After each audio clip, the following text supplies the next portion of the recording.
मन का कितना बड़ा महत्व है। कोई भी व्यक्ति बुद्ध होता है तो मन के प्रपंच को अनुभूति के स्तर पर जानते जानते खूब समझने लगता है कि देखो ना समझी में ये गांठें बांधता जा रहा है, बंधन बांधते जा रहा है। होश जागे तो गांठें बांधने बंद करे, बंधन बांधने बंद करें। जो गांठें बांध रखे हैं, जो बंधन बांध रखे हैं, वो खुलते चले जाएं, खुलते चले जाएं। देखना है, अपने आप को देखना है, कल्पना नहीं। ये अपने आप को देख करके अपने आप को सुधारना, अपने आप को बंधन से मुक्त करना, यही विपश्यना है। कोई व्यक्ति बुद्ध बनता है तो इस विद्या के सारे बंधनों से मुक्त हो करके जन्म मरण से मुक्त हो जाता है, बुद्ध बनता है। और यही सिखाता है लोगों को। और सारी दार्शनिक बातें, उलझाने वाली बातें, झगड़े फसाद की बातें जिनका कोई संबंध नहीं, उनको एक ओर रखो। अप्रासंगिक है। प्रासंगिक ये है कि मैं बीमार हूं और मेरी बीमारी मन से संबंधित है, तो मुझे अपने मन को निरोग करना है। बीमारी कहाँ शुरू हुई, रोग ये कहाँ हुआ, बंधन कहाँ बंधे? मन में ही। मनैव मनुष्याणां कारणं बंध मोक्षे। मन की वजह से ही बंधन होते हैं और मन के कारण ही, मन के सहारे ही बंधन खुलते हैं। मनोसेठा मनोमया। बड़ा महत्व है मन का। जैसे ही विपश्यना का काम शुरू करते हैं तो क्या करते हैं? पहले सांस आ रहा है, जा रहा है, आ रहा है, जा रहा है। सांस को साक्षी भाव से देखते देखते मन के बारे में कितनी बातें उजागर होने लगती हैं। 2-4 सांस देख पाया, इतने में तो मन गया, कहीं भाग गया, फिर वापस लाता है। 2-4 सांस देख पाया, फिर भाग गया। तो एक समझदार साधक होता है तो देखता है कहाँ भाग गया, किस विषय में भाग गया। ओ, कोई भूतकाल की बात याद आई और उसमें लोट पलोट लगाने लगा। भविष्य की कोई बात मन में आई और उसमें लोट पलोट लगाने लगा। भूतकाल में रमण करता है, भविष्य में रमण करता है, वर्तमान में नहीं रहना चाहता। वर्तमान में रहे बिना कैसे अपने आप को सुधारेगा? तो पहला काम ये कि उसकी भटकन को दूर करें, चित्त को वर्तमान की सच्चाई पर एकाग्र करें। वर्तमान की सच्चाई है, सांस भीतर आ रहा है, सांस बाहर जा रहा है। बहुत दृढ़तापूर्वक काम करेंगे तो सफल हो जाएंगे। पुराना स्वभाव है, इसलिए ऐसा भी नहीं कोई जादुई चमत्कार होगा कि एकदम मनवश में आ गया। प्रयत्न करना पड़ता है, परिश्रम करना पड़ता है, खूब पराक्रम करना पड़ता है। एक घटना भगवान बुद्ध के जीवन काल में, कौशल नरेश के राजपुरोहित की पुत्री दंतिया, उसने भगवान की वाणी सुनी तो बात खूब समझ में आई। अरे मुक्ति का सही मार्ग तो ये है, हम अपने आप को हजार भरमाए रखें दार्शनिक बातों में, पौराणिक बातों में, कल्पनाओं में। वास्तविकता ये है कि भीतर ही भीतर बंधन बंधे जा रहे हैं। गांठें बंधी जा रही हैं, इनको खोलें तो मुक्त हो गए। ये स्वभाव बदल लें, गांठ बांधने वाला स्वभाव बदल लें, नई गांठ बंधेगी नहीं, पुरानी खुल गई, मुक्त हो गई। बात समझ में आई उसके? तो उसने दीक्षा ली, साधना में लग गई। फिर भी देखती है मन बहुत भागता है, कभी इधर कभी उधर, कभी इधर कभी उधर। एक ऊंची सी पहाड़ी पर बैठकर ध्यान कर रही है। वो देखती है कि नीचे सड़क पर एक हाथी है। महावत आता है, उसे हुक्म देता है बैठ, तो बैठ गया। पांव पसार, तो उसने पांव पसार लिए। अब उसके पांव पर अपना पांव रख करके उसके सिर पर चढ़ गया, पीठ पर चढ़ गया और कहा चल। वो चल पड़ा। अरे ये इतना बलवान हाथी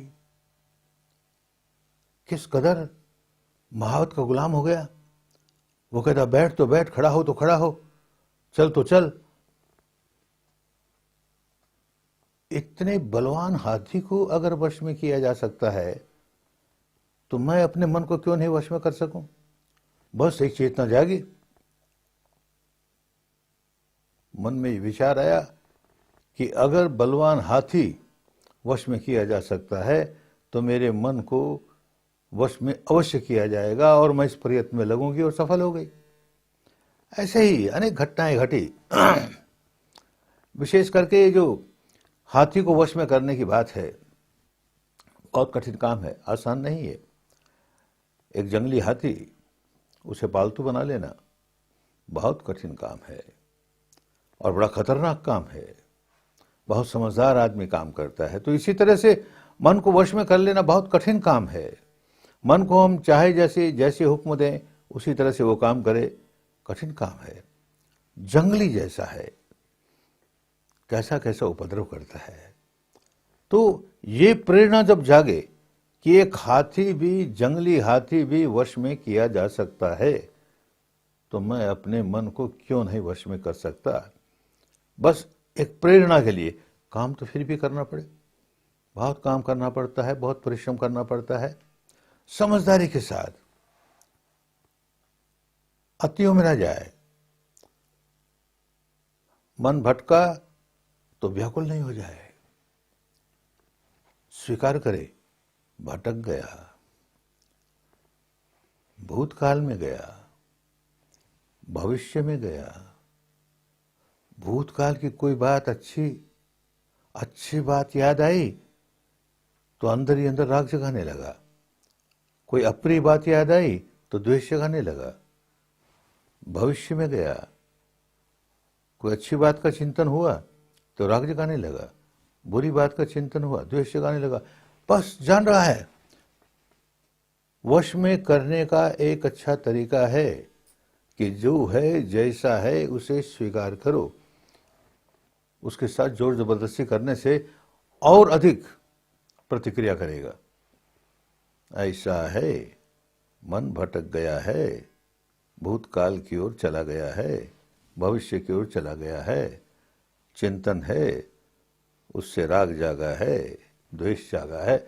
जान रहे हैं, बस जान रहे हैं तो मन का वो हिस्सा जानने वाला है, वो मजबूत हुए जा रहा है, वो मजबूत हुए जा रहा है। और जो पागल हिस्सा है, जो नियंत्रण में नहीं आ रहा, वो कमजोर हुए जा रहा है, कमजोर हुए जा रहा है। बड़े धीरज के साथ काम करना पड़ता है, बड़े धीरज के साथ। ना समझी है और क्या करना चाहिए इसका होश नहीं है, तो अपनी नासमझी के कारण अपने आप को व्याकुल बनाते हैं, बनाए ही जाते हैं। कभी भीतर जाकर के ये नहीं देखा कि मैं किस कदर अपनी हानि कर रहा हूं। एक घटना, किसी ने मुझे गाली दी, मेरा अपमान किया, बहुत व्याकुल हुआ। मुझे गाली दी, मेरा अपमान किया, बहुत व्याकुल हुआ। बात यहीं तक नहीं रुकी। उसने तो एक बार गाली दी, मुझको एक बार व्याकुल करने के लिए, और मेरा पागलपन चलता है, मेरे मन का पागलपन चलता है, मुझको ऐसी गाली दी, मुझको ऐसी गाली दी, मेरा ऐसे अपमान किया, मेरा ऐसा अपमान किया। दोहराता है, बार बार बार बार दोहराता है, अपने मन के रंगमंच पर उस घटना को बार बार दोहराता है, और जितनी बार दोहराता है उतनी बार व्याकुल होता है। क्यों व्याकुल होता है? जब जब वो घटना दोहराई जाती है मन से, तो शरीर में एक संवेदना होती है बड़ी दुखद, बड़ी दुखद, और व्याकुल होता है। फिर उस घटना को याद करता है, फिर व्याकुल होता है। उसने तो एक ही बार व्याकुल करना चाहा था, और मुझे देखो अपने पागलपन में बार बार बार बार अपने आप को व्याकुल किए जा रहा हूं, बार बार अपने आप को व्याकुल किए जा रहा हूं। तो कौन जिम्मेदार है? मैं जिम्मेदार हूं, मेरी नासमझी जिम्मेदार है। बड़े अपनी जान बड़ी समझदारी के साथ कहता है, मेरा ऐसा अपमान किया, मेरा ऐसा अपमान किया, 7 वर्ष तक नहीं भूलूंगा। नहीं भूलेगा? 7 वर्ष तक अपने आप को तड़पाएगा। 7 जन्म तक नहीं भूलूंगा, मत भूलना। 7 जन्म तक अपने आप को तड़पाएगा। होश नहीं है, मैं नहीं भूलूंगा, ये व्रत लेकर के वो अपने आप को और दुखी बनाता है, और दुखी बनाता है, दुखी दुखी बनाता है। बात समझ में नहीं आई, क्या कर रहा हूं? भीतर ये मन अपना कैसे खेल खेल रहा है। जानता है व्याकुल नहीं होना चाहता हूं, ये समझता है, लेकिन व्याकुल बनाया जा रहा है। होश नहीं है। एक और घटना से समझें कि किस कदर व्याकुल होता है। किसी आदमी ने मेरे प्रति अपराध किया, अपराध किया, मामला कोर्ट में गया, कौन कसूरवार है। अब जैसे सभी देशों में होता है, अपने देश में भी होता है, एक कोर्ट से फिर अपील गई दूसरे कोर्ट में, दूसरे से तीसरे कोर्ट में, यूं होते होते होते सुप्रीम कोर्ट तक गया। 7 वर्ष लग गए, 7 वर्ष लग गए। और उसके बाद सुप्रीम कोर्ट के चीफ जस्टिस ने सारा मामला समझ करके फैसला दिया, इसमें तेरा कोई कसूर नहीं, उसी आदमी का सारा कसूर है, और उस आदमी को दंड मिलना चाहिए। उसे दंड भी मिला। अब कोई सोचे, जब मेरा कोई कसूर ही नहीं, और कसूर नहीं ये तो सुप्रीम कोर्ट के चीफ जस्टिस ने साबित कर दिया, मेरा कोई कसूर नहीं, कोई कसूर नहीं, तो मैं 7 वर्ष तक क्यों व्याकुल रहा? मुझे ये दंड क्यों मिला व्याकुलता का? तो कोई निसर्ग का नियम नहीं है, या जिसे परमात्मा कहें उसका कोई नियम नहीं है। उसको देखना चाहिए था ना कि मैं तो बेकसूर हूं, बेकसूर हूं, फिर भी व्याकुल, फिर भी व्याकुल, रात दिन व्याकुल, 7 वर्षों तक व्याकुल। अंतर्मुखी होकर अपने बारे में जानने का काम करे तो समझ में आए, ये 7 वर्ष तक जो मैं व्याकुल रहा, इसका जिम्मेदार वो व्यक्ति नहीं, उसका जिम्मेदार मैं खुद हूं। उस व्यक्ति ने अपराध किया, एक बार अपराध किया, मैं उससे व्याकुल हुआ। अब देखो बार बार बार बार वही बात मन में उठती, मेरा अपमान किया, मेरे प्रति अपराध किया, बदला लूंगा, ये करूंगा, वो करूंगा। जितनी देर इस तरह का चिंतन चलता है, उतनी देर भीतर जलन पैदा होती है, सारा शरीर प्रज्वलित हो जाता है, व्याकुल हो जाता है। ये नियम है प्रकृति का। इसे कहें कि नियम है ईश्वर का, तो तूने नियम तोड़ा ना। तू अगर बार बार उसको मन में नहीं दोहराता तो तू व्याकुल नहीं होता। तूने बार बार अपने को दुखी बनाया, तू जिम्मेदार है। विपश्यना करते करते आगे बढ़े तो अपने को दुखी बनाना तो दूर, अब तो बात ही बदल जाए। कोई आदमी आता है,